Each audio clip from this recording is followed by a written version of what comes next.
ខ្លាចដូចខ្ញុំបានបញ្ជាក់អញ្ចឹងថាប្អូនពិតជាមានអ្វីដែលប្អូនចង់និយាយទៅកាន់លោកឪពុកអ្នកម្ដាយរបស់ប្អូនដូច្នេះសូមកូនអញ្ជើញកូន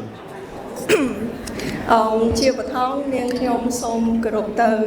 លោកគ្រូហើយក្នុងវីដេអូច្រឡំខ្ញុំសូមថតវីដេអូហ្នឹងទៅកាន់ម៉ាក់ប៉ារបស់ខ្ញុំ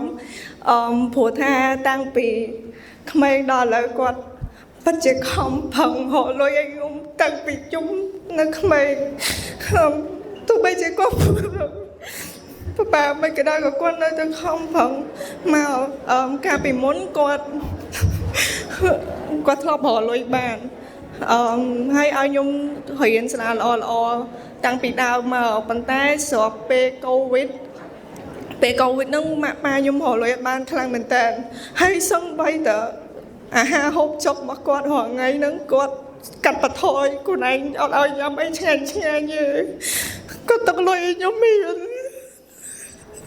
សូមគ្រូម្នាក់គាត់ទឹកលុយឲ្យខ្ញុំមាន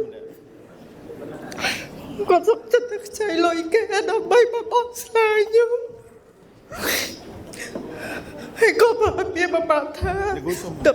ទោះបីជាគាត់អត់លុយមិនក៏ដោយក៏គាត់ត្រូវតែខំប្រឹងរកលុយឲ្យខ្ញុំអីហ៊ានចង់ចាប់ដើមព្រោះគាត់ជឿថាចំណេះវិជ្ជា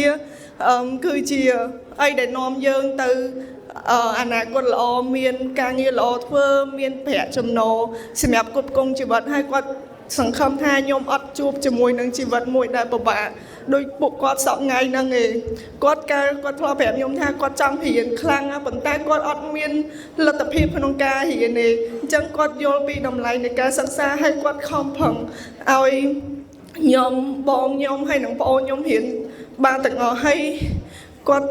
ទោះបីមិនក៏គាត់នៅតែឲ្យខ្ញុំរៀននៅសាលាដែរមានលោកគ្រូអ្នកគ្រូដែលគាត់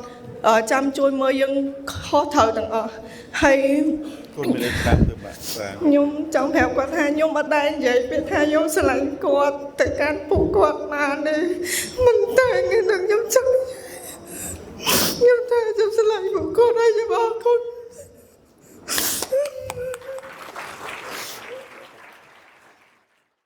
សាលារៀនសុវណ្ណភូមិជាសាលាចំណេះទូទៅខ្មែរធំជាងគេនិងល្អជាងគេនៅកម្ពុជា